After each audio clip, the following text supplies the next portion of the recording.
افغانستان سے یمن تک عالم اسلام کے دفاع کے لیے تیار ہیں۔ اسرائیل نے حملہ کیا تو منہ توڑ جواب دیں گے۔ ایرانی سپریم لیڈر آیت اللہ خامنئی کا دو ٹوک اعلان، کہا مسلمان قوموں کو ایران سے غزہ اور لبنان تک دفاعی لائن بنانا ہوگی۔ افغانستان سے یمن تک عالم اسلام کے دفاع کے لیے ہم تیار ہیں۔ فلسطین کس کا ہے؟ یہ غاصب اسرائیل کو منہ توڑ جواب دیں گے۔ ایرانی سپریم لیڈر آیت اللہ خامنئی کا دو ٹوک اعلان، موجه للأمة الإسلامية جمعاء إلا أنه موجه بشكل خاص إلى الشعبين العزيزين اللبناني والفلسطيني، نحن جميعا مصابون۔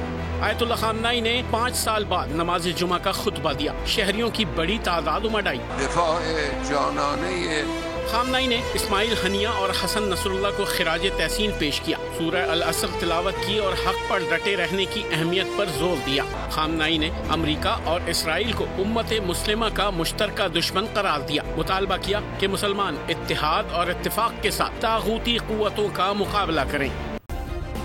سبسکرائب کریں اور بیل دبائیں تاکہ کوئی خبر رہ نہ جائے۔